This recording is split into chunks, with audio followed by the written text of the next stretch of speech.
The first leg of both semifinal matchups are over as of today, and we're here to talk about it. Now, I first want to start this video off by giving a bit of a round of applause because the UCL does not disappoint.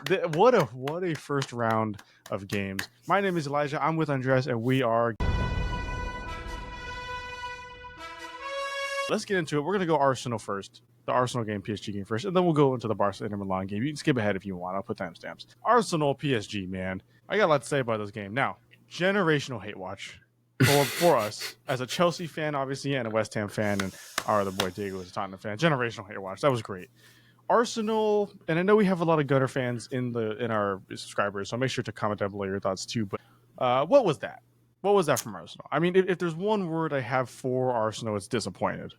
No, and I think it's pretty common amongst Arsenal fans. Well, if you ask certain Arsenal fans, I'm not, once again, unbiased. I just see what's the thing where you post on Twitter. It's on my fault you post these, blaming the referee for certain things. I'm just saying, that can't always be your excuse. You know what I mean?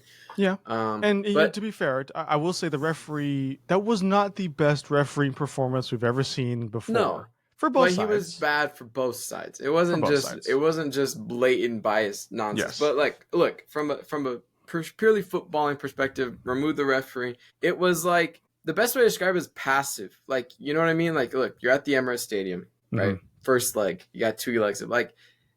They didn't want to go all in because it was like, you don't want to take that risk going 2-0 down, 3-0. Right. Like, you know what I mean? You want it close going out of the first leg. So it just kind of felt like they also lacked some ideas, if that makes sense. It was just kind of like a lot of swinging the ball back and forth, looking for some ideas, hoping for certain things to fall in their place.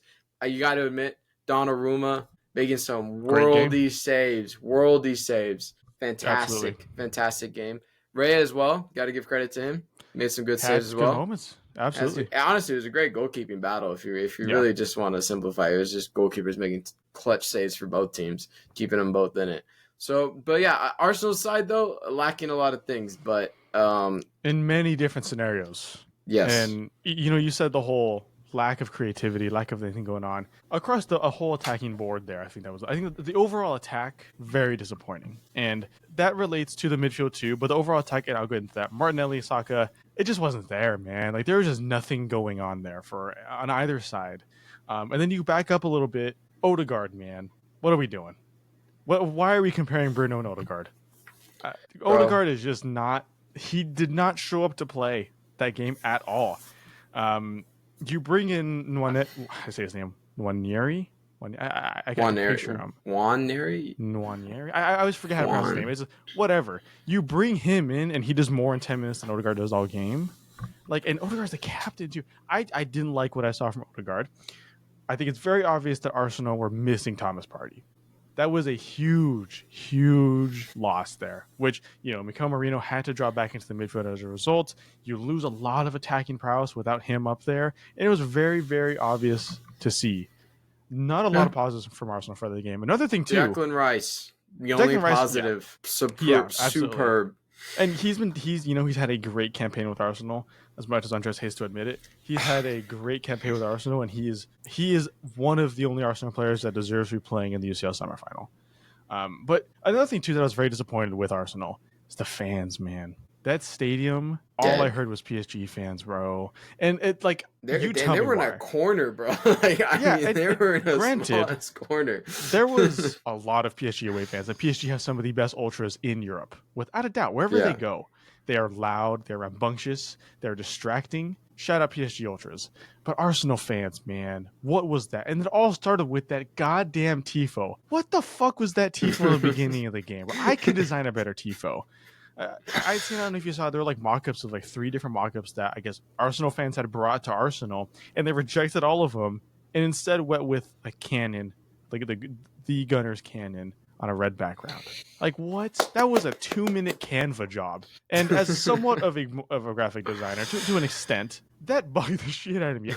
How are you inviting PSG into the Emirates Stadium? This is supposed to be a fortress. You get home field advantage in the semifinals of the Champions League, and it's PSG Stadium. Personally, I think I'd prefer a second leg home field, but that's just me though. I would agree. Personally. And I think PSG, I wouldn't say lucky, but PSG are very fortunate to go back home to with a literal fortress at the Parc des Princes with their fans there, 1-0 up. They are fantastic. But yes, I was disappointed by Arsenal showing there. I mean, Arsenal fans, right? And they have this reputation. We talk about it all the time, online especially.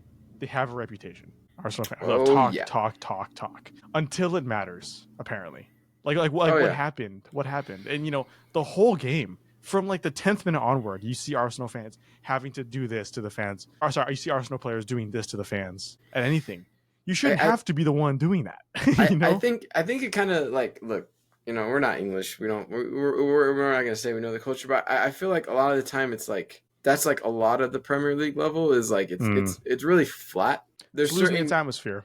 Yeah, there's certain games where the atmosphere is crazy. Like if it's like a big game type thing, there's something on the line. Yeah, the atmosphere is great, but like certain teams just don't have that atmosphere. Like Manchester City you could argue, but like this game specifically, you need your fans to show up. The team's struggling. You got to feed off energy. Just because they're playing bad doesn't mean you can't get behind them. You know what I mean? Yeah.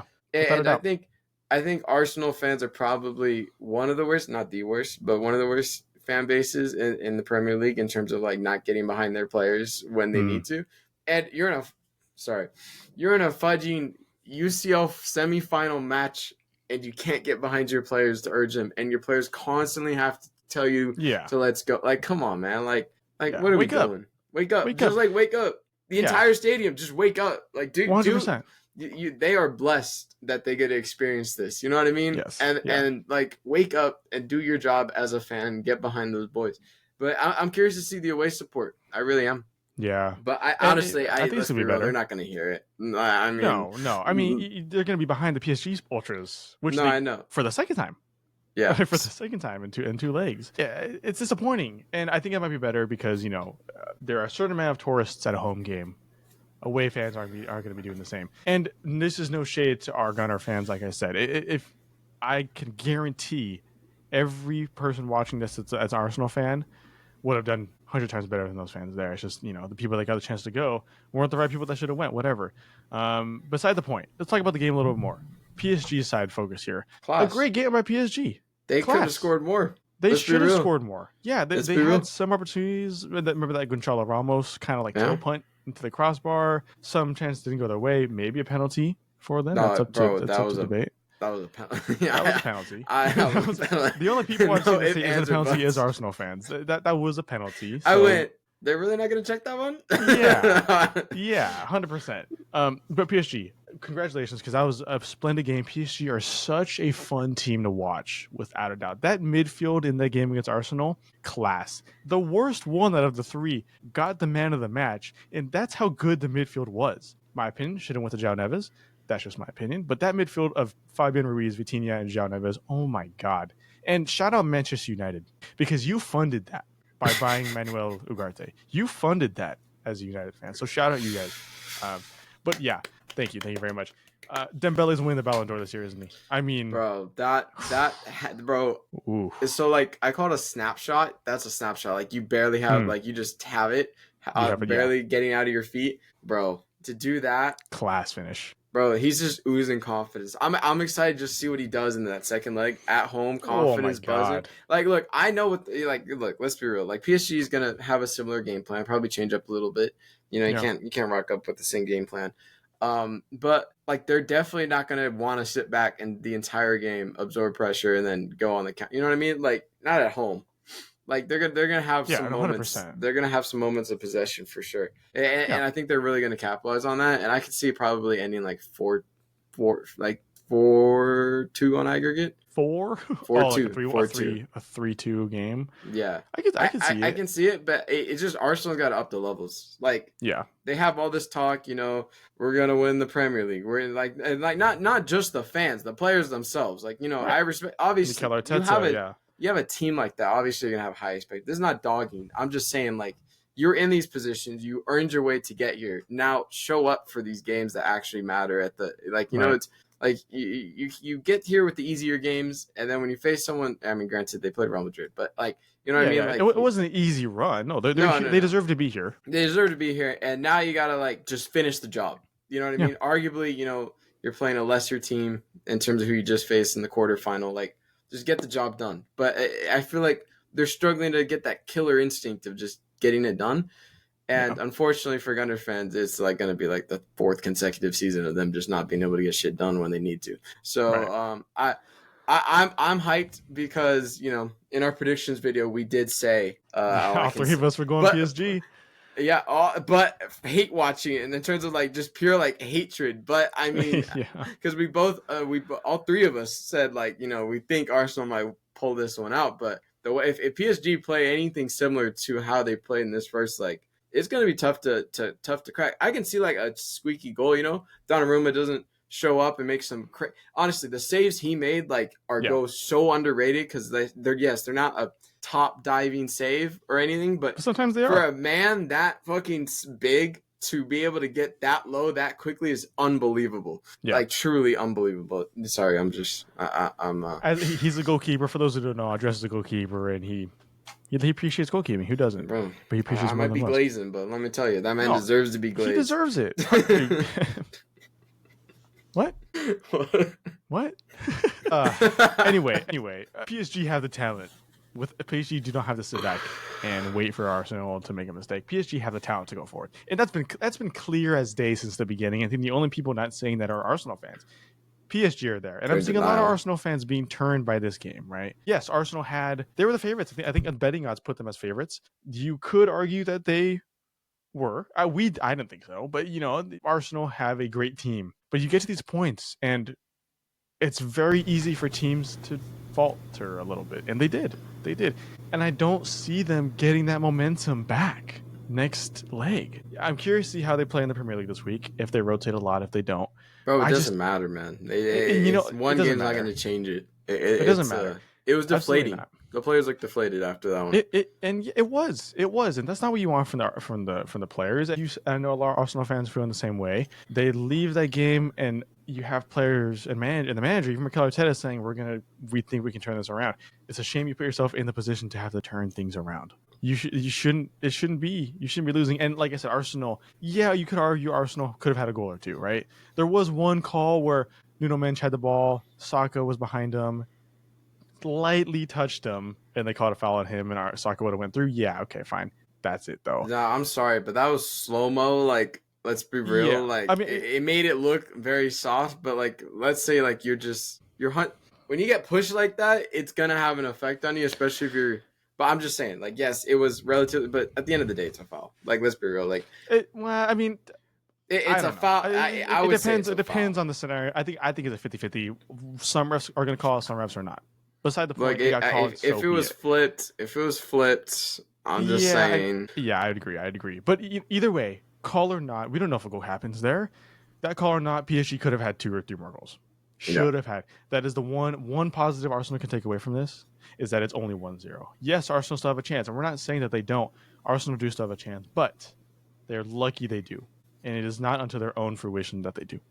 That game was very, very interesting. I'm very excited for the next leg, next Wednesday, I believe, because it will be the second match instead of the first match. That's going to be a good game, and you should watch it. And I think PSG are going to go through, but I'm not going to take anything away from Arsenal's chances. They have the chance to, but it's the fact that they only have a sliver of a chance here. You know, they should have been the ones with the momentum, and it's unfortunate.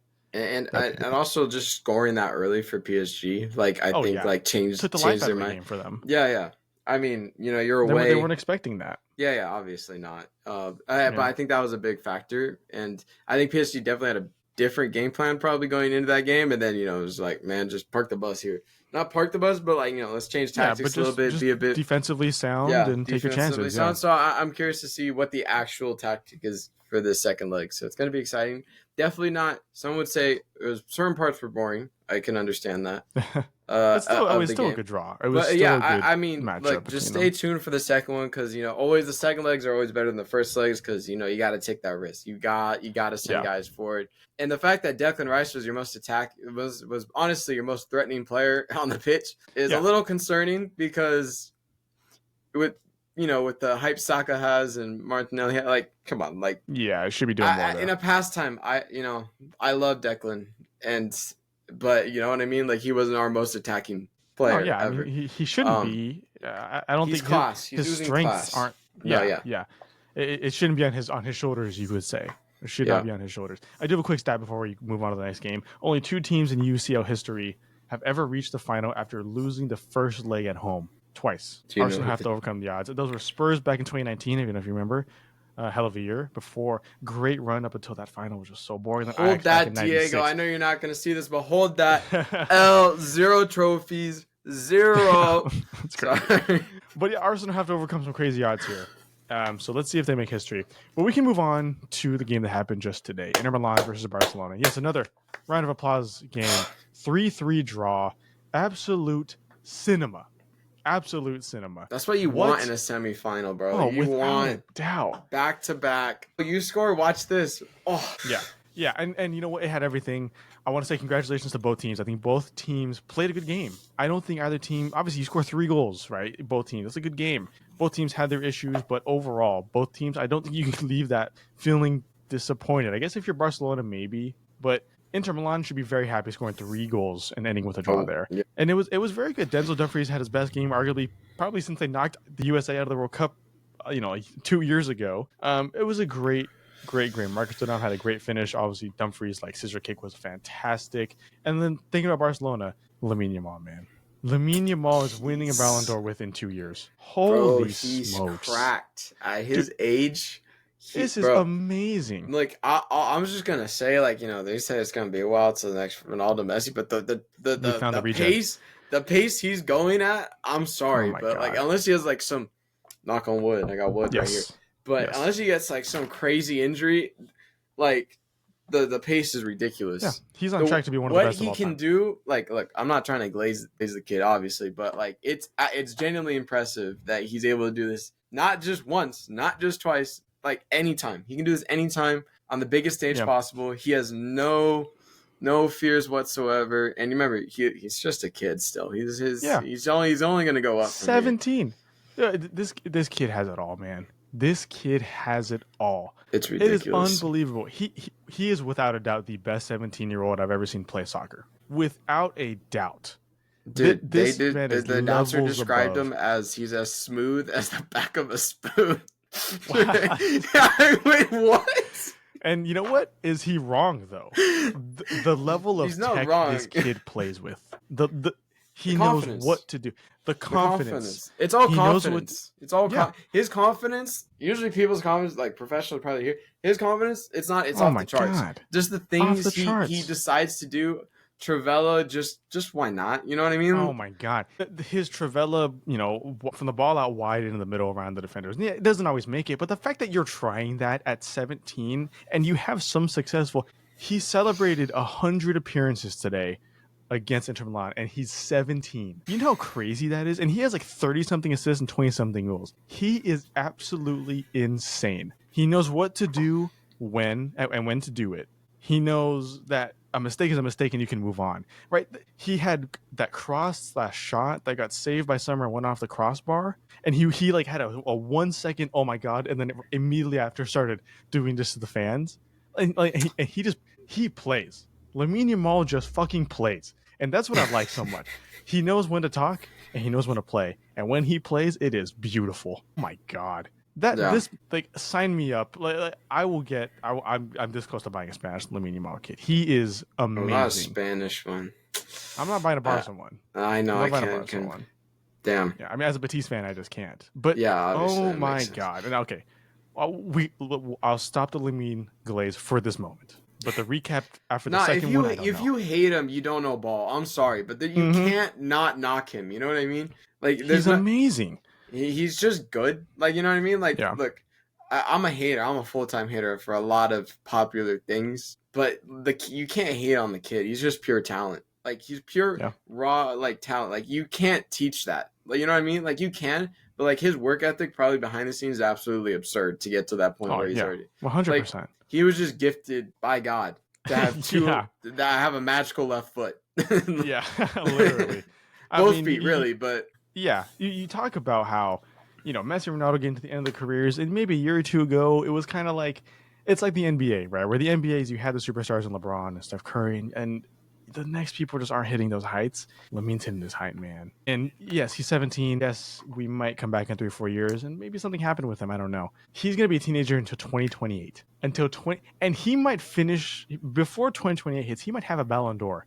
This kid is levels above most players in the world, not just 17-year-olds. Most players in the world. Okay, let's move on from the Lamine Yamal grades. Even though he deserves it, we can do a 20-25 minute video just talking about how good he is. This Barca team that was great as well. Rafinha, that goal, it was a little lucky because it bounced off somewhere. Goalkeeper union, luckiest shit ever. The most frustrating thing ever. Bro made a worldie of a save, and then got done dirty by the crossbar. It was just a perfect shot from him. Like it needed. What needed to happen for him to win in. To see that through traffic and then to make that save, so tragic. I mean, to be fair, the previous goal for Inter Milan was definitely lucky. You know, Szczesny definitely got caught in no man's land there. I don't know what he was thinking, but honestly, they just looked dangerous the entire time. I mean, that last probably like 15 minutes of that game, Inter Milan couldn't do anything. Like they couldn't. Yeah. They were trying to get it up to the big guy, but nope. Yeah, it just wasn't happening. It just wasn't happening. And they had their moments, don't get me wrong. Before that last like 10 minutes, I would say there was moments where they had success, but then they kind of just shut that down and they couldn't get any passes going. So I honestly it was a great game. I mean, it was a great game. What you want from 2 semifinals. Arguably, that was a final. Yeah, everything you kind of wanted. A final there. That generally, and unfortunately, we got to deal with Arsenal on the other end of the bracket or whatever. You can't even do anything. I mean, this is what happens when you're clinical, right? It doesn't matter how you do it. Inter Milan scored 3 goals in the same way that Barca did with like half the shots.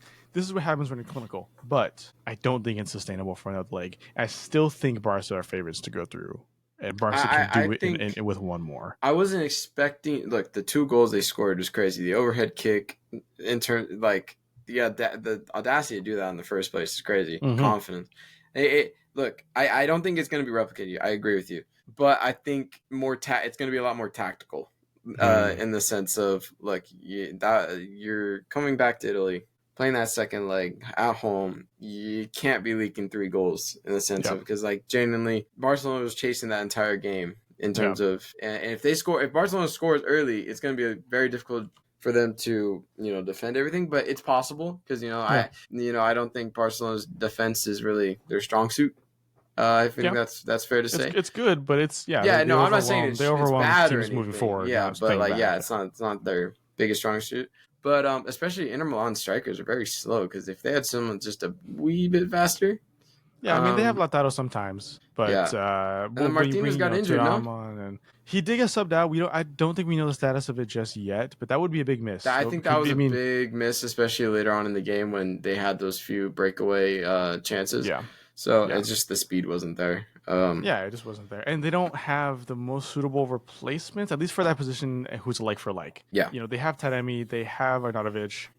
Alongside Thuram, it doesn't it doesn't work as much. So we'll see what happens for that second leg. I don't know if I can see Inter Milan replicating the same thing. Now, I'm not saying they're lucky to have scored 2 goals first and force Barca to have to come back, but it definitely helped a lot, right? And I don't think Inter Milan even expected it themselves, to be honest. But that equalizer, the Barcelona, that was just pure I'm not glazing. I'm just saying in terms of a footballing, appreciado. I know that's not a word, but as a football lover, just seeing that movement, that I feel like a lot that we've been missing compared in terms of just the way the game has changed and how it's played.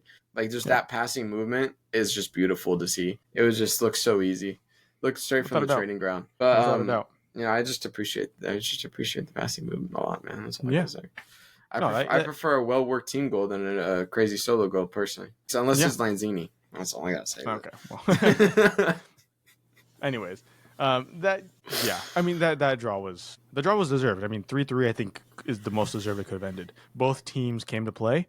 Both teams played their way, and it ended 3-3. And you're going into the last one, and it's going to be, like I said, absolute cinema. Both games are games to watch. You have to pay attention to both. Tuesday for this one, Wednesday for the Arsenal PSG one, but this game is going to be fantastic to watch. And we'll do some recaps next week, of course. Let us know how you think those games are going to go in the comments down below, because like I said, who knows, to be honest.